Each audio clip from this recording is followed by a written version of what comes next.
Now, in the last lecture, we had derived up to this point, okay, where we had written down the the Schrodinger's equation for two electrons inside the system, which are sitting very close to the Fermi energy.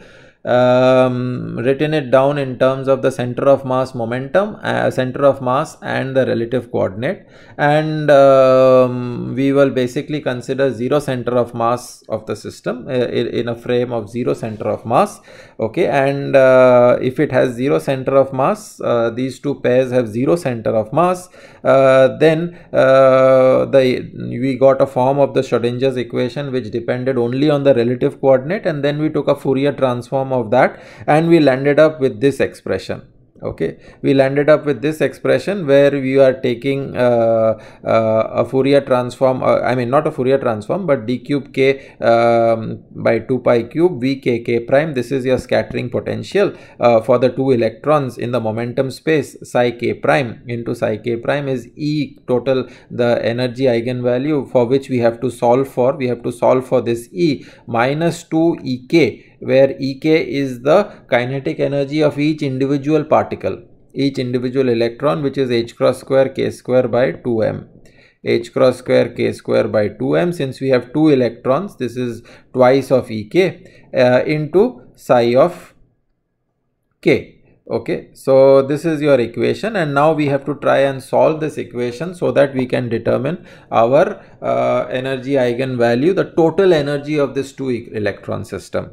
Now, this is the point where BCS, Bardeen, Cooper and Schrieffer theory comes in, okay, and they make a very important approximation. They make a very important point out here, is that if these two electrons are sitting within h cross omega d of the Fermi energy, then the interaction between these two electrons, the interactive potential energy, will be attractive. This potential energy Vk k prime between the two electrons becomes attractive. This we had already discussed in our discussion of the physical picture of the BCS theory, is that if these electrons are within h cross omega d, they will cause a lattice vibration, break charge neutrality. So an incoming electron will polarize the electron ionic cloud around it, and positive charge fluctuation will be created, which the next incoming electron will feel, and so the two electrons will be attracted by an attractive potential. So if these two electrons which are having an energy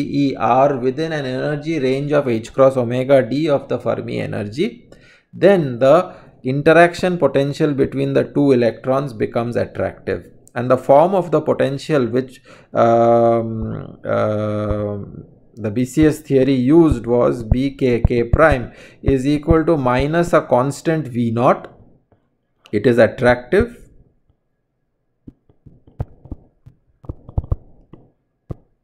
the potential is attractive and constant. It is this form of the potential which is used. It is minus V naught if Ek minus Ef is within, and Ek prime minus Ef is within h cross omega d, then only the potential is attractive, and it is zero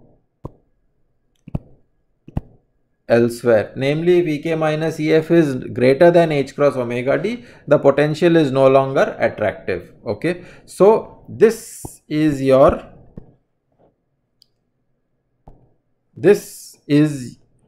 the potential which comes from BCS theory. The BCS theory basically uses this form of the potential. When we do the detailed working out, again we will use this form of the potential. For now, we are just considering two electrons which are near the Fermi energy, which are experiencing an attractive potential, which is your BCS potential. And this is attractive only if the energies of these two particles are within h cross omega d of the Fermi energy. So now with this we can actually make a simplification. Okay, so let us go back to our equation. Let me rewrite the equation that we had reached, that is d cube k prime by 2 pi cube v k k prime psi of k prime is e minus twice of ek psi k. Okay, and now let us define a new form of the wave function. Let us define that in the presence of the pairing, in the presence of the attractive, let's solve it for the above form of the potential. In the presence of attractive interaction, let us define a new form of the wave function. Delta k is e minus twice ek psi k. Okay, so if I put this here, one can easily see that this is nothing else but integral minus d cube k prime by 2 pi cube v k k prime divided by twice ek prime minus e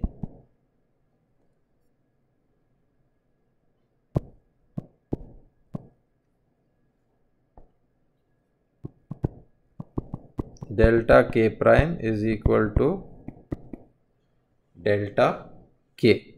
Okay, now where all that I have basically done is on this side of the expression is of course obvious. This side of the expression I am just replacing this here on this side of the expression. On this side of the expression I am basically replacing this quantity by delta k. Okay, and I am taking the minus sign so that it is 2 ek minus e. The reason for doing this is that when you have an attractive potential, when potential is attractive, when the potential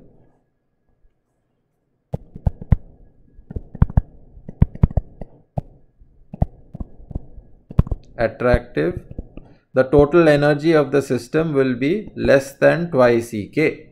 Okay, if twice ek is the total energy of the free electron with an attractive interaction present inside the system, the total energy will be less than twice ek. So therefore I am writing it like this with the minus sign outside. Okay, now in this above expression we are going to use our BCS form of the potential, and also we will do another simplification, is that when I am taking the integration over the momentum space, trying to find out all the possible states which are available, this d cube k prime, you know from condensed matter physics, okay, you are looking at all the states which are available, okay, between h cross and h cross omega d. Okay, so basically you have, when you are doing an integration over, the volume divided by 2 pi cube, you are basically looking at all the states which are available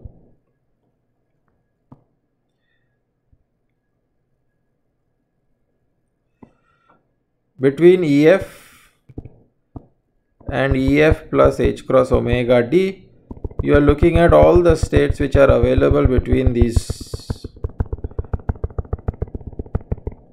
Okay, that's the basic thing. And you know from your, of course, your statistical mechanics courses as well as condensed matter courses, that this integral, to find the total number of such states, integral d cube k prime divided by 2 pi cube, this is nothing else but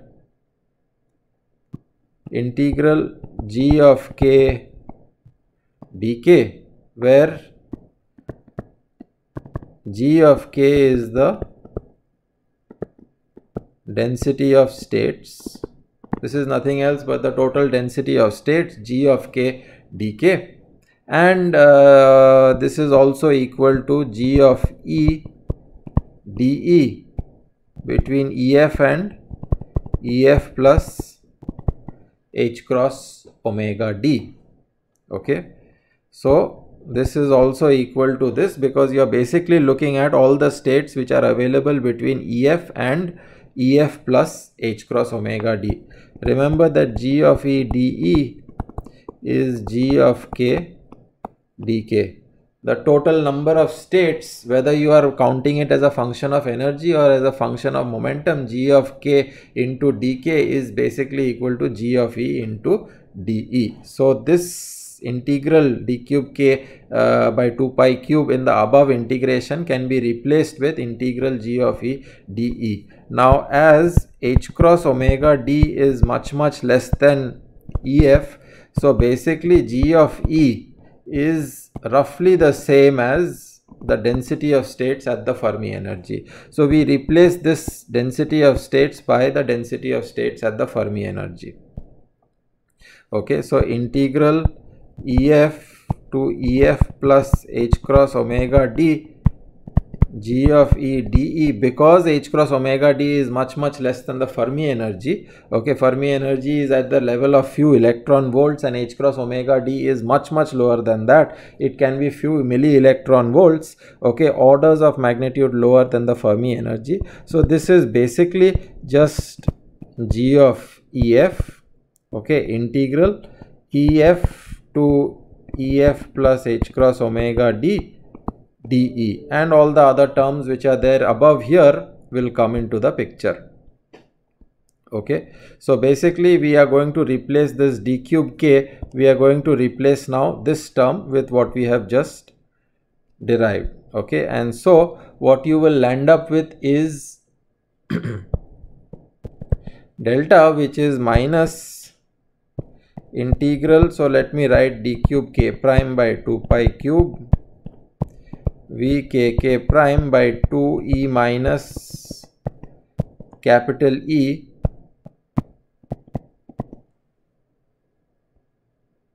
okay, and this is nothing else but, now we are going to remove the momentum dependence. Okay, so for such small for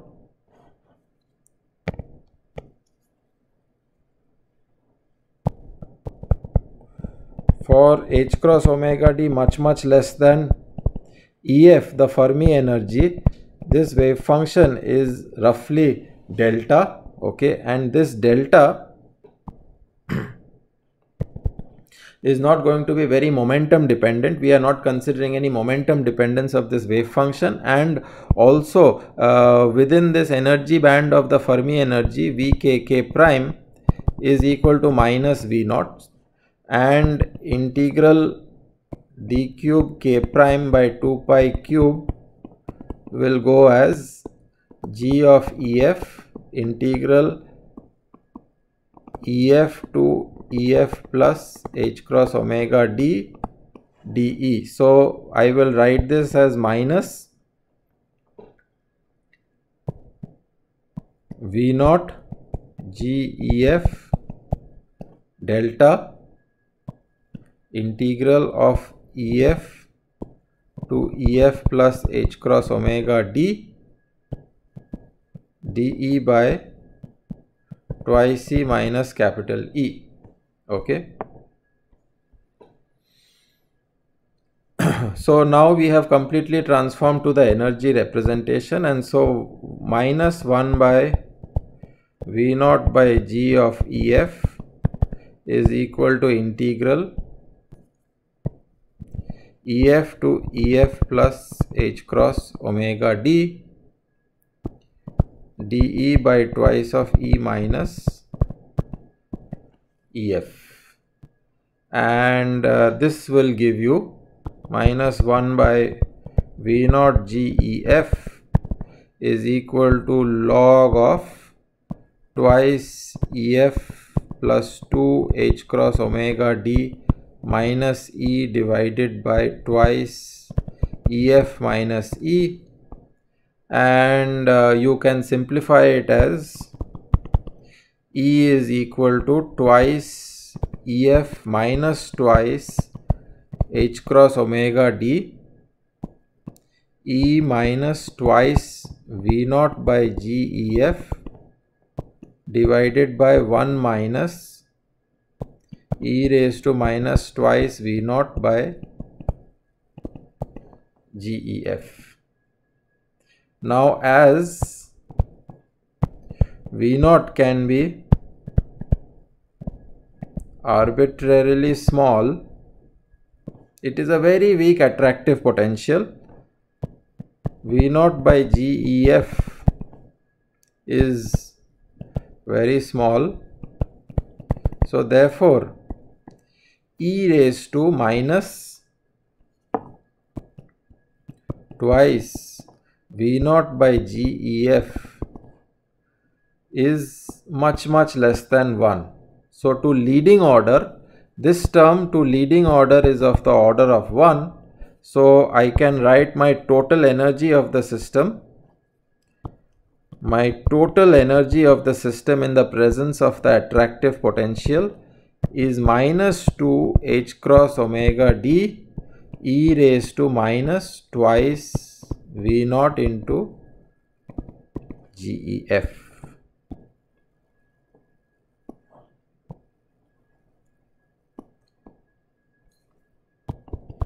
If V naught is equal to 0, the total energy is equal to twice EF. Okay. If this is your, if that means you have only the 2 free electrons, okay, whose total energy will be twice EF because they are sitting very close to the Fermi energy. But if V naught is not equal to 0, when they are within H cross omega D of the Fermi energy. So if they are within H cross omega D, if Ek minus Ef, so if the particles are within H cross omega D, that means Ek minus Ef and V naught is equal to 0, then the total energy becomes less than the total kinetic energy of the particles, which is twice EF, and that total energy is related to this. This reduction of total energy implies this reduction of total energy of the 2 electrons due to an attractive potential V naught, no matter how small,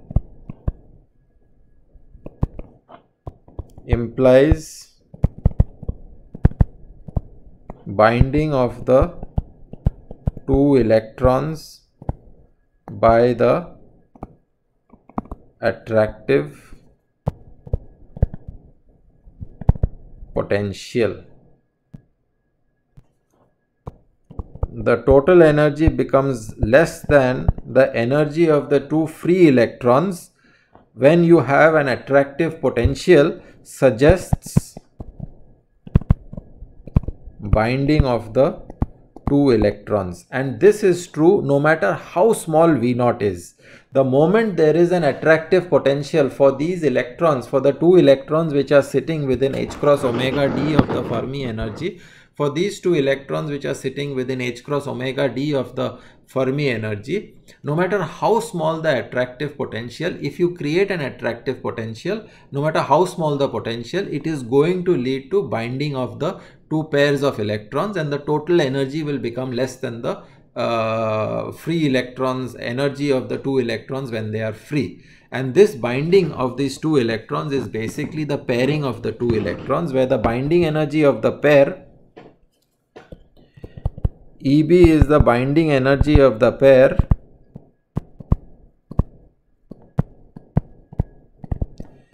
is 2 H cross omega D E raised to minus 2 by V naught into density of states at the Fermi energy.